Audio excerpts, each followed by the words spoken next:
Imagine you are walking home late at night. The street is nearly empty, and then you hear footsteps behind you. You walk faster. The footsteps become faster. You cross the street. The person behind you crosses too. Your heart begins to race, and your mind is already building a story. You are being followed. You may be in danger. You turn around and see a young man running past you toward a bus that is about to leave. He was never following you. He was simply going in the same direction. But your mind did not wait for the full explanation. It took a few details, darkness, footsteps, someone moving closer, and transformed them into certainty. When information is incomplete, the mind rarely leaves the space empty. It fills the gap with the quickest available story. Psychologists call these mental shortcuts heuristics. They help us make fast decisions when time, attention, or information is limited. Sometimes they protect us. Sometimes they make an assumption feel exactly like evidence. Consider the availability heuristic. When something is vivid, emotional, or repeated, it becomes easier to remember. And what is easy to remember can feel more common than it really is. You hear several stories about the same kind of crime, and soon it feels as though it is happening everywhere. The mind does not ask, how often is this actually happening? It asks, how easily can I remember an example? Then there is representativeness. We judge something by how closely it resembles a familiar pattern. A quiet person carrying books may seem like a professor. A nervous person may seem guilty. The story fits. But resemblance is not probability. A convincing pattern can make us forget the base rate, how common something actually is. Then comes anchoring. The first number, label, or explanation becomes a reference point.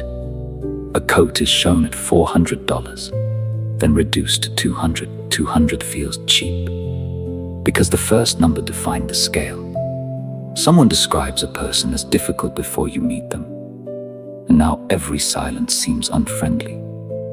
The anchor does not need to be accurate. It only needs to arrive first.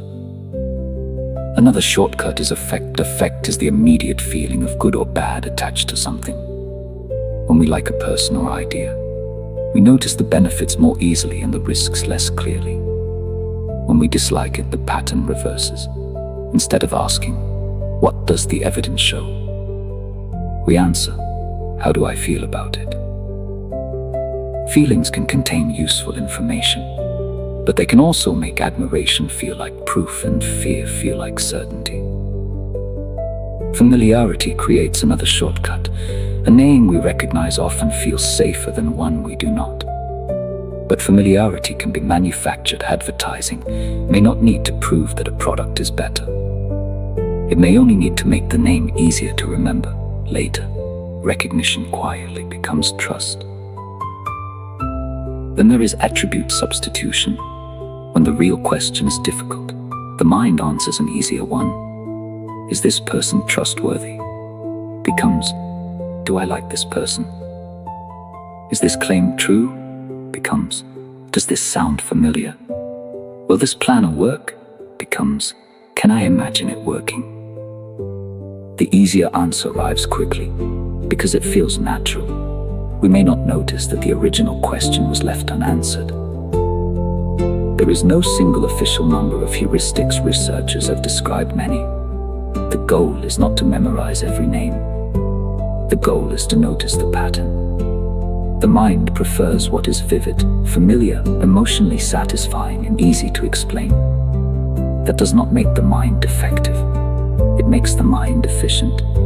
But efficiency is not the same as accuracy. So how do we become less easily deceived? Not by eliminating shortcuts, that would be impossible.